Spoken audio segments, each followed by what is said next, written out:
Mr. Geltrud, at this moment, there's this one very important question that a lot of people would, of course, want to know. It's difficult to say as to how long this war will go.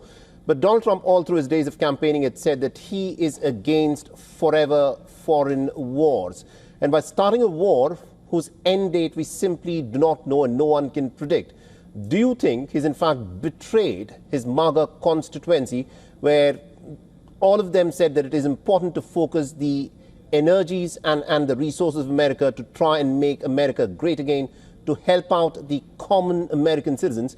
But here we see America involved in a very costly war, where in the first 6 days of the war, it ended up spending nearly about $12 billion. How do you see this playing out within the MAGA constituency? Will the MAGA constituency see this as a betrayal by Donald Trump?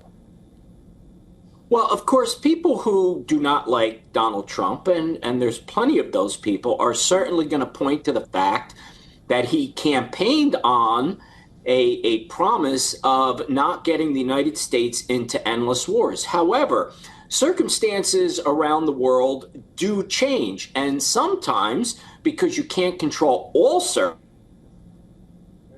examine your plans. Now, is this something that was necessary for the United States in terms of what will benefit the United States long term? Well, certainly he feels that this is something for the long term economic benefit as well as national security, that this situation was warranted. And that's why he's in this.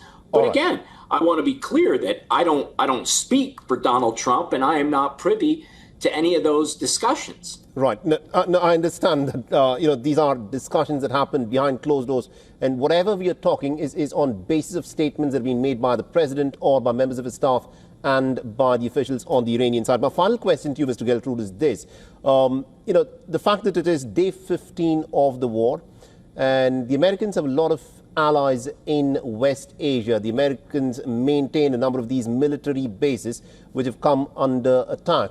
Now, questions have been raised about the viability of these military bases by the leaders of the GCC nations themselves, where the talk is that these military bases by the Americans were supposed to make these Middle East nations safe, but instead it's proven to be counterproductive to their security. In your assessment, what do you think this war has done to the prestige of the United States of America and also its power projection in the Middle East?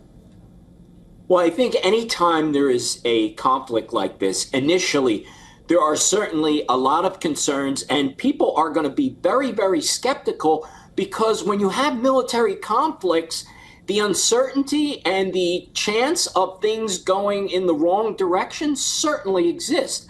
No war is foolproof. Now, what I would say to you is this. Whether the United States is damaged in the eyes of its allies around the world, well, I think we're going to have to wait and see to what the outcome is of this conflict.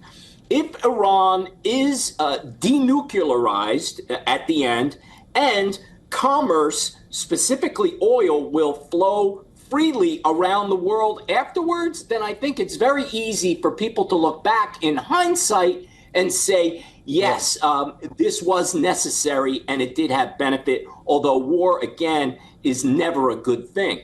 And is never predictable either. And one can start a war, but no one can predict as to how and when it'll come to an end. But we are completely out of time, Mr. Geltrud. Thank you very much indeed for joining us on the broadcast. Thank you.